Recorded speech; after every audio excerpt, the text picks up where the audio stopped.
ஏண்டி லேட்டாக வந்த, எங்கே போனேன், பியூட்டி பார்லர் போனியா, இதனால தான் லேட் ஆச்சு, அப்புறம் வர வழியில் மழை பெஞ்சிச்சு, வண்டி பஞ்சர் ஆச்சு, எதுக்கு போய் சொல்கிற, உங்கள் பாய் ஃப்ரெண்டு சொல்லி என் பழைய காதலனை பார்த்தேன்.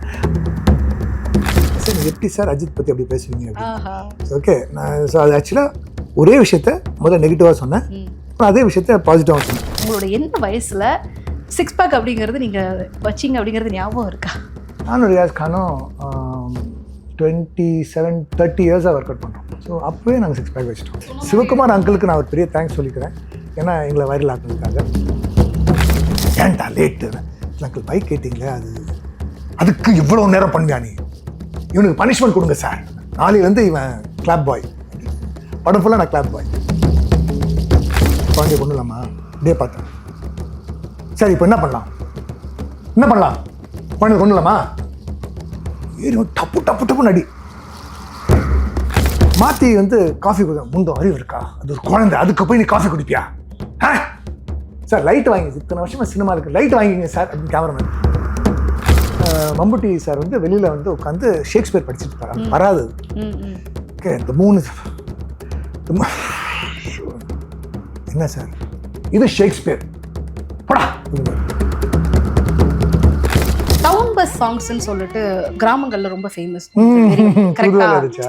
இந்த பாட்டை கேளுங்க அப்படின்னா நல்லா இருக்கு இந்த பாட்டு, எந்த படம், யாரு, என்ன சார் விளையாடுறீங்களா, தாய் மனசு சார், ஆமா இல்லை இது ஏன் பாட்டு இல்லை அப்படின்னு.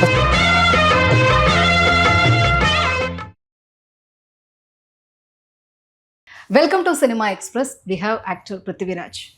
வணக்கம். வணக்கம்மா. ரீசெண்டாக பார்த்தீங்கன்னா ரெட்ரோ படத்தோட ஆடியோ லான்ச்சில் சிவகுமார் சார் ஒரு விஷயம் பேசினார். நான் இப்போ சொல்கிறேன், இதை கான்ட்ரவர்ஷியலுக்காகவோ இல்லை தம்ப்நெயிலுக்காக நான் கேட்கல, ஃபுல்லாக நான் கேட்டுறேன், அதுக்கப்புறம் நீங்கள் எனக்கு சொல்லுங்கள்.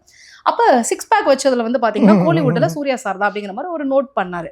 அதற்கு பிறகு பார்த்தீங்கன்னா உங்கள் இமேஜையும் உங்களுடைய ஃப்ரெண்டு ரியாஸ் கானோட இமேஜையும் போட்டு அப்போ நாங்கள் யார் அப்படிங்கிற ஒரு பயங்கர வைரல்.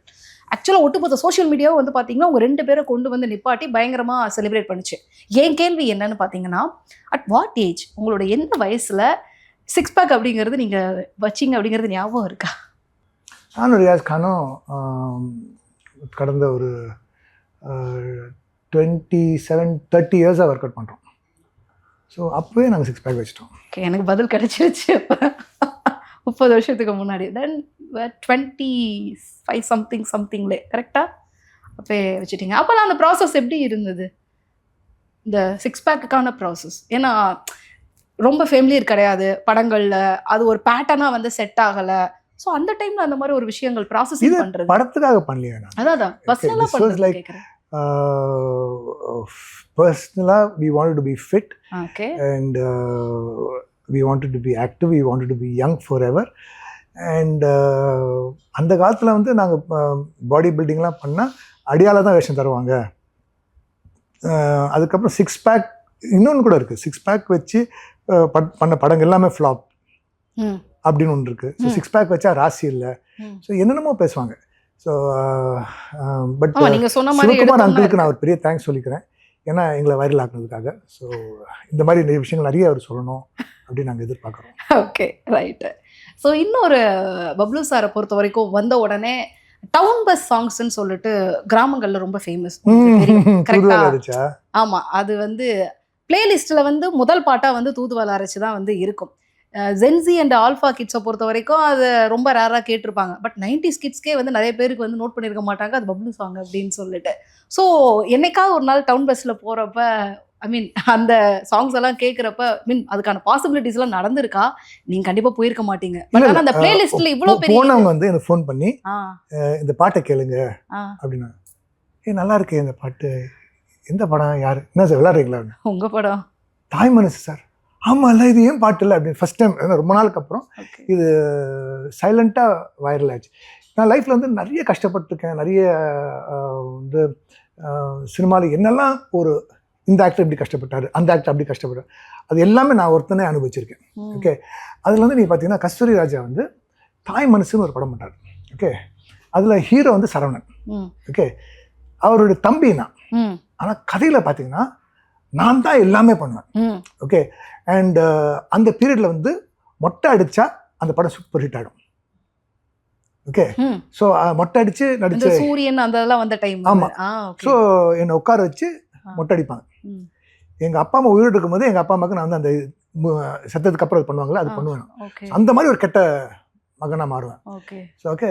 ஸோ அந்த மாதிரி போட்டி போட்டு நடிச்சு அண்ட் படம் ஃபுல்லாங்க. ஐயோ ஐயோ ஐயோ. விஜயகுமார் சார், மனோரமா ஆட்சி, சரவணன், நான், 2 ஹீரோயின்ஸ், சீன் டு சீன் அப்படி பண்ணியிருப்பான் அந்த மனுஷன் சிராஜா. ஓகே. அண்ட் ப்ளஸ் ஒரு கிராமத்துடைய இது சாங்ஸ் எல்லாம் அவ்வளோ அழகாக இருக்கும். அண்ட் என்ன ஆயிடுச்சு அப்படின்னா அந்த பீரியடில் வந்து ரிலீஸ் பண்ணலான்னா ஏதோ ஒரு ஸ்ட்ரைக்கு. ஸோ ஒரு 3 மாதம் தள்ளி போச்சு, படம் முடிக்க முடியல. அப்புறம் இந்த டேட் அது ரிலீஸ் டேட் ஒரு 3 தடவை தள்ளி போகுது. படம் ரிலீஸ் ஆகுது யாருக்குமே தெரியல, வந்ததும் தெரில போனதும் தெரில. ஓகே. எனக்கு இந்த சாங் ரொம்ப பிடிக்கும். ஐயோ இந்த சாங் சே அப்படின்னு. அதுக்கப்புறம் அடுத்த ஒரு படம் பண்ணுறாரு குஷ்பு வச்சு, அந்த சாங் அப்படி போகுது. ஏன் சாங் அப்படி போயிருக்கணுமே, ஏன் சாங் வைரலாக இருக்கணும் அப்படின்னு அப்படி ஒரு ஏக்கத்தில் இருந்தேன். ஸோ இந்த மாதிரி நிறைய ஹர்ட்ஸ். அண்ட் இப்போ பாருங்களேன், டைம் நல்லா இருக்கும்போது எப்பயோ பண்ண சாங் வைரல் இன்னைக்கு ஆகிட்டு இருக்குது. ஆக்சுவலாக அது ரொம்ப நாளாவே இதில் தான் இருந்தது. இன்னைக்கு சோஷியல் மீடியா பயங்கர இதில் இருக்கிறதுனால அது டவுன் பஸ் லிஸ்ட்டில் இருக்கிறது நமக்கு தெரிய வந்திருக்கு. அப்பெல்லாம் இந்த இன்ஸ்டாகிராமு இது ஃபேஸ்புக்லாம் இல்லாத டைம்லேயே வந்து அந்த சாங் பார்த்தீங்கன்னா மியூசிக் மட்டும் இவர் செல்வராகவன் அவருடைய படத்தில் யூஸ் பண்ணாரு. இப்போ அதே மாதிரி இன்னொரு பாட்டு வானமே இல்லையில கம்பங்காடு, நீங்களும் வைஷாலி கண்ணதாசன் அவங்களும் சேர்ந்து ஒரு இது பண்ணியிருப்பீங்க. அந்த போர்ஷன்ஸும் வந்து பார்த்தீங்கன்னா நிறைய பேர் வந்து ரொம்ப லைட்டாக ஒரு மாதிரி இதுவாக ஃபீல் பண்ணுது. ஸோ அந்த படங்களில் அந்த அந்த டைப் ஆஃப் ஸ்டோரிஸ்லாம் வந்து இன்னைக்கு வந்து தமிழ் சினிமாவில் நினச்சி பார்க்க முடியுமா, அது சாத்தியப்படுமா அப்படிங்கிறது பார்த்தீங்கன்னா அதுக்கு பதில் வந்து கிடையாது. ஸோ அப்போவே அப்படி ஒரு போல்டான அட்டெம்ப்ட் வந்து எப்படி சார் வந்து பண்ணியிருப்பார்ல. ஸோ அந்த பீரியட் ஆஃப் டைமில் என்ன நடந்ததுன்னு கொஞ்சம் சொல்லுங்களேன். ஒரு தாயின் சபதம்னு ஒரு படம் பண்ணுறேன். ஓகே. பண்ணி படம் ஹிட் ஆகிடுது. அதுக்கப்புறம் அவர் கூட ஒரு மேனேஜர் இருக்கார். அந்த மேனேஜர் வந்து, தம்பி இதுக்கப்புறம் நிறைய படம் வரும், நீ பேசாத நான் பேசுகிறேன். நான் மேனேஜராக வந்து பேசுகிறேன். மோகன் அப்படின்னு ஒரு மேனேஜர். சரி. செத்துட்டார். ஓகே. அவர் வந்து சரி சார் என்ன படம் தானே அவர் பண்ணி நிறைய 5-6 படம் படம் அதுக்கப்புறம் புக் ஆச்சு. மோகன் சார் இந்த மாதிரி இவர் அங்கே போய் இதுதான் சார், ஆனால் இவருக்கு ஜோடியாக என் பொண்ணு நடிக்கணும் அப்படின்னு. அந்த பொண்ணுக்கு எனக்கும் சம்மந்தமே இருக்காது. இவருக்கு ஜோடியாக அவனுக்கு போடுங்க, இவர் ஜோடியாக அவனுக்கு போடுங்க அப்படின்னா ஐயோ வேணாம்ப்பா அப்படின்னு எங்கள் 2 பேரும் ஒதுக்கிடுவாங்க. அதுக்கப்புறம் அங்கே ஃபோனே வராது. சரி. அப்புறம் ரொம்ப நாளுக்கு அப்புறம் நான் போய் சார் கூப்பிட்டீங்களே, ஏன் கூப்பிடல, எப்பா என்னப்பா நீ வந்து அந்த பொண்ணு கூட நடிச்சதான் நீ நடிப்பேன். நான் எங்கே சார் சொன்னேன், அவர் சொன்னார் இந்த பொண்ணு ஹீரோயினை போட்டால் தான் நீங்கள் நடிப்பாங்க. ஐயோ சார் அந்த பொண்ணு நான் பார்த்துட்டு கூட இல்லை சார், இங்கே காட்டுங்க. ஐயோ இதுனா சார் இது எனக்கு அந்த பொண்ணு செட் ஆகாது சார் அப்படின்னு. அதெல்லாம் அந்த மாதிரி போச்சா. இப்போ படங்கள்லாம் இல்லாமல் ஆயிடுச்சு. இப்போ பேக் டு கம்யூனிகேஷன்ஸ். ஆமாம், 0 படங்களில் ஒரு 2 வருஷம் படங்கள் எல்லாம் ஆயிடுச்சு. இப்போ எங்கள் அப்பா வந்து என்னடா மறுபடியும் வீட்டில் உட்காந்துட்டா, வந்தது மாதிரி போயிடுச்சு, போய் கேவி சாரை பாரு. ஸோ மறுபடியும் போய் கேவி சார் ஆஃபீஸில் போய் வெளியே போய் நிற்கிறது. ஸோ அங்கே ஒரு குப்பத்தொட்டி இருக்கும். கவிதாலய ஆஃபீஸில் வந்து டேரக்டர் வந்து அவருடைய பிமேர் காரில் அப்படி வந்து உள்ளே போவார். இறங்கும்போது பார்த்துட்டு நீ வா அப்படின்னா உள்ளே போகணும். ஸோ அவர் அப்படி பார்க்கல அப்படின்னா கிளம்பு அப்படின்னு பழனி ஒரு மேனேஜர் இருக்கார், கிளம்பு ஏய் எல்லோரும் கிளம்புவார். இது வந்து ரெகுலராக காலையில் 5:30-6 மணிக்கு ரெடி ஆகிட்டு போய் ஒரு 7 மணிக்கு பண்ணிட்டா எனக்கு 8 மணிக்கு வருவார், ஒரு நாள் 9 மணிக்கு வருவார். எப்போ வரான்னு தெரியாது. ஸோ 7 மணிக்கு அங்கே போய் கண்ணில் படணும்னு போய் நிற்கிறது மாதக்கணக்காக. அதுக்கப்புறம் ஒரு நாள் பார்த்து வா நீ அந்த இவரு பையன்ல, நமக்கு ரொம்ப நாளாக உன்னை பார்க்குறேன், எனக்கு ஒரு டவுட்ரா நீ தானா அப்படின்னு கேட்க வேண்டியது. என்னையே ஒரு மாதக்கணக்காக நிற்க வச்சு, நாளைக்கு ஒரு 5 மணிக்கு ஆஃபீஸ்க்கு வா. காலையில் ஈவினிங் தெரில, ஈவினிங்கா சார் முந்தமா ஈவினிங் ஆஃபீஸ் போனேன். அப்புறம் ஆணுமே இல்லைன்னு ஒரு படம் பண்ணுறேன்டா, அதுக்கு நீ ஆப்டாக இருப்ப அப்படின்னு அந்த படம் வருது. இப்போ அந்த படம் பண்ணி ஒரு ஷெட்யூல்லாம் முடிச்சுட்டு வந்தோம். இப்போ அந்த படம் நான் பண்ணல, இப்போ அந்த படம் பண்ணலையா, ஐயோ என்ன சார் அழகுன்னு ஒரு படம் பண்ணுறேன்டா, ரொம்ப நாளுக்கு அப்புறம் நான் ஒரு வேற பேனருக்கு பண்ணுறேன் அப்படிங்கிறாரு.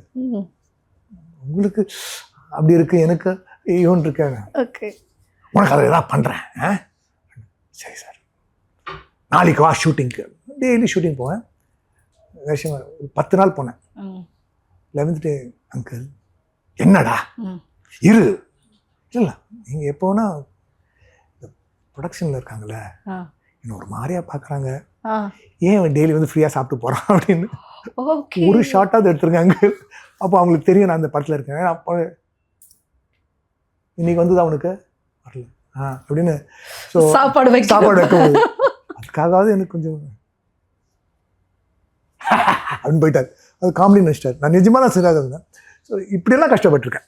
அதுக்கப்புறம் அந்த படத்தில் நீங்கள் பார்த்தீங்கன்னா எனக்கு ஒரு அருமையான வேஷம். படத்தில் செகண்ட் ஹீரோனா.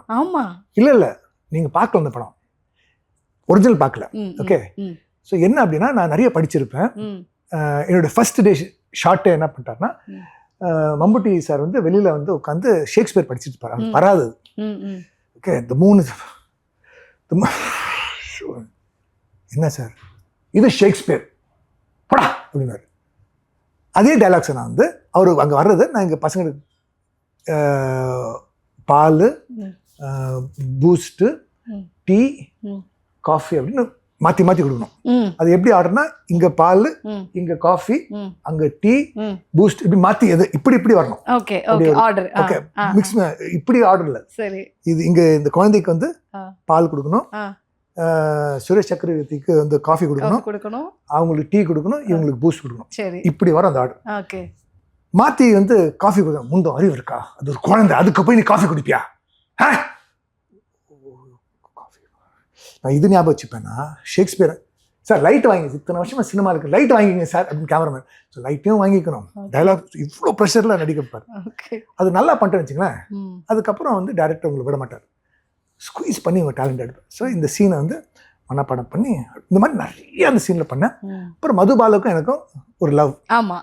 ஓகே, ஸோ ரொம்ப நாள் வந்து ஒரு விஷயம் சொல்லணும் அப்படின்னு அவங்களை வந்து இம்ப்ரெஸ் பண்ணுறதுக்காக நிறைய பண்ணேன். நிறைய சீன் எடுத்துகிட்டு ஃபர்ஸ்ட் ஷோ போட்டாங்க. போட்டு படம் பார்த்துட்டு, படம் நல்லா இருக்கு சார், நான் ரொம்ப லாங்காக இருக்குது, லேக்னு ஃபீல் பண்ணுறாங்க அப்படின்னு கொஞ்சம் குறைக்க ஃபீல் பண்ணி என் போர்ஷன் ஃபுல்லாக தூக்கிட்டாங்க. அது ஒரு சின்ன கேரக்டராக மாறிட்டேன். அந்த வீட்டில் வேலைக்காரங்க மாதிரி ஆயிடுச்சு. படம் போய் பார்க்குறேன், ஃபர்ஸ்ட் ஷோவில் இருக்குது, என் ஃப்ரெண்ட்ஸ் ஃபேமிலி கொண்டு போனோம். இல்லையே படத்தில் நான் ட்ரிம் பண்ண வெர்ஷனில் இல்லாமல் போயிடுச்சு. பட் 91ல் அழகனுக்கு அப்புறமா 92ல் அகைன் வந்து உங்களுக்கு வானமேலையில் பேசினபடி அந்த இது வந்து அதுக்கப்புறம் மறுபடியும் வானமேலை பண்ணார். அண்ட் அப்போ போய் ரொம்ப வருத்தப்பட்டேன். இருடா, இப்போ வானமேலை பண்ணுறேன்ல, அதில் ஒன்று காம்பன்சேட் பண்ணுறேன், காம்பன்சேட் பண்ணுறேன். பட் பாட்டும் கொடுத்தாருல, ஒரு டுவெட் சாங்கும் வந்து கொடுத்துருந்தாரு. அப்போ உங்களுக்கு ஒரு நாள் ஷூட்டிங் லேட் ஆகிட்டேன். அதாவது ஒரு பைக்கில் வந்து இறங்கணும் அப்படின்னா, நான் வந்து என்னுடைய பைக் ரிப்பேர் கொடுத்துருந்தேன். அது வரல, அந்த மாற்றம் ப்ளக் பாயிண்ட் மாட்டி ஸ்டார்ட் ஆகல. ஸோ ஸ்டார்ட் பண்ணி வரதுக்குள்ளே ஒரு 10 நிமிஷம் லேட் ஆகுதுட்டேன். அவங்க ஷார்ட் வச்சு வெயிட் பண்ணுறாங்க. ஏன்டா லேட்டுன்னு. அங்கிள் பைக் கேட்டிங்களே, அதுக்கு இவ்வளோ நேரம் பண்ணுவியா நீ, இவனுக்கு பனிஷ்மெண்ட் கொடுங்க சார். நாளையிலேருந்து இவன் கிளாப் பாய் அப்படின்னு, படம் ஃபுல்லாக நான் கிளாப் பாய். சீரியஸாக. ஸோ நான் என்ன பண்ணேன், பை 2 டேக் 1. ஸோ இந்த குழந்தை என்ன பண்ணலாம் அப்படின்னு எல்லா ஷாட்டும் கேமரா. எனக்கு நீங்கள் சொன்னதுக்கப்புறம் இன்னைக்கு ஒரு ஆக்டரோ இல்லை ஒருத்தவங்க வர்றதுக்காக ஒட்டுமொத்த யூனிட்டே வெயிட் பண்ணிட்டு இருக்காங்க. 7 மணி கால் ஷீட்டுக்கு வந்து பார்த்தீங்கன்னா 9 மணிக்கு வரக்கூடிய ஹீரோக்களும் இருக்கிறாங்க, கொஞ்சம் பேர் வராத ஹீரோயின்ஸ் எவ்வளோ பேர் இருக்காங்க.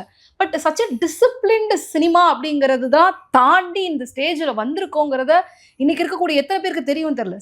ஒரு ஆர்டிஸ்ட்டை வந்து ஒரு 10 நிமிஷம் லேட்டாக வந்ததுக்காக ஒரு டைரக்டர் பாரபட்சமே பார்க்காம ஒரு பனிஷ்மெண்ட் கொடுத்துருக்காரு. அந்த டிசிப்ளின் சினிமா வந்து அவ்வளோ. ஏமா நான் வந்து தீர்க்க சுமங்கலி அப்படின்னு ஒரு படம், அது சைல்டு ஆர்டிஸ்ட் நினைக்கிறேன். ஓகே, கமல் சாருக்கும் எனக்கும் நீங்கள் மார்க் கொடுத்துட்டீங்கன்னா அங்கே நின்றுட்டு வச்சுங்களேன், நீங்கள் 1 மணி நேரம் ஆனாலும் சரி அந்த கால் மாறாது. ஏன்னா நாங்கள் நிற்கும் போது ஒரு ஸ்கேல் வச்சு பட்டுன்னு அடிப்பாங்க, மார்க்கில் நில்லு அப்படி அடி வாங்கி அந்த மார்க் கொடுத்துட்டா ஃபிக்ஸ்டு, அது கால் அங்கே மூவே ஆகாது. ஸோ அப்படி ஒரு ஸ்கூலில் வந்தோம். பட் நார்த் இந்தியாவில் இப்போ நான் போய் ஹிந்தி படம் பண்ணுறேன். நான் நினச்சேன் அவங்கெல்லாம் வந்து 12 மணிக்கு தான் வருவாங்க.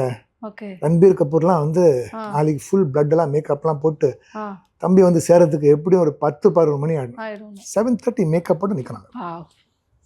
ஸோ அவங்களும் இப்போ நம்மளை பார்த்து நம்ம டிசிப்ளின் ஃபாலோ பண்ண ஆரம்பிச்சிட்டாங்க. எஸ். பட் ஆனால் ப்ரீவியஸ் டேஸில் வந்து அப்படி ஒரு சின்ன ஒரு ஃபன் சொல்லுவாங்க. நார்த்தில் வந்து பார்த்தீங்கன்னா 11 மணி 12 மணிக்கு மேலே தான் ஷூட்டே ஆரம்பிப்பாங்க அப்படின்னு. பட் அதுவும் இன்னைக்கு ஆமாம், ஏன்னா நம்ம டெக்னீஷியன் அங்கே வந்துட்டாங்க. ஸோ அந்த விதத்தில் எஸ். பட் இன்னைக்கு ஒரு மிகப்பெரிய இயக்குனர் இமயம் அந்த மாதிரி சிகரம் அந்த மாதிரியான இயக்குனர்கள் கிட்ட இதெல்லாம் ஒர்க் பண்ணிட்டு இன்னைக்கு ஜென்சி டைரக்டர்ஸ் கூட எல்லாம் ஒர்க் பண்றீங்கல்ல. ஸோ அந்த அனுபவம் எப்படி இருக்கு?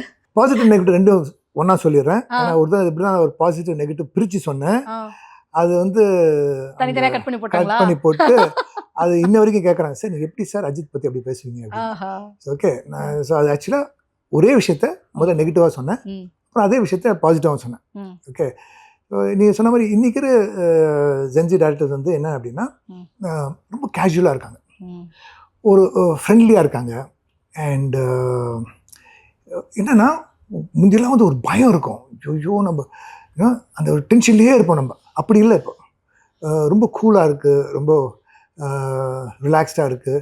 அண்டு நம்ம ஒரு ஐடியா கொடுத்தா அதை எப்படி அதை இன்கார்பரேட் பண்ணுறது, அது எப்படி உள்ளே கொண்டு வருது அப்படின்னு அதை யோசிக்க ஆரம்பிக்கிறாங்க. முந்தைய இடம் அப்படி இல்லை. கேபி சார் வந்து ஒரு குழந்தைய வந்து அப்படியே வானமேலையில் வச்சோன்னே எல்லாம் அது என்னடா இது அப்படி ஒவ்வொருத்தரும் வெளியில் போனால் திட்டோன்னே அப்படியே பார்த்துட்டு குழந்தைய கொண்டு வரலாமா அப்படின்னு சொல்லணும். அப்படியே பார்த்தேன், சரி இப்போ என்ன பண்ணலாம் குழந்தைய கொண்டு வரலாமா, ஏறி டப்பு டப்பு டப்புன்னு அடி உண்டும் அதெல்லாம் பேசணும்.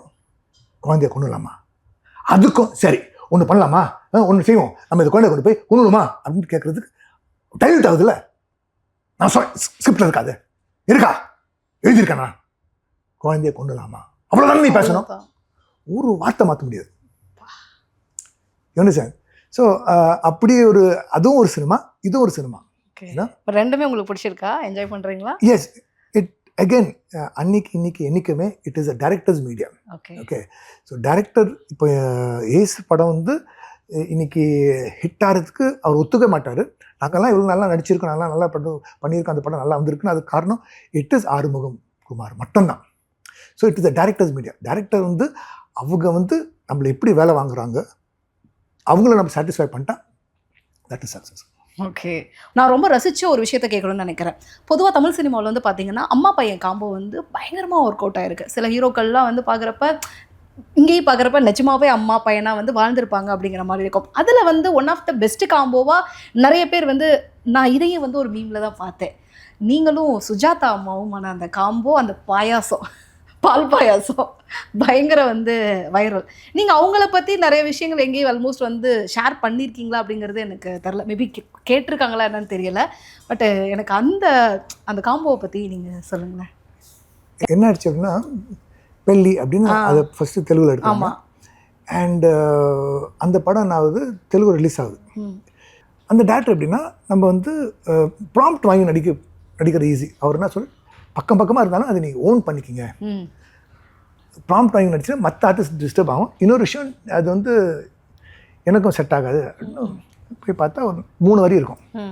அப்புறம் அது இப்படின்னு கரெக்ஷன் பண்ணி அது ஒரு 30 வரியாக மாறிடும்.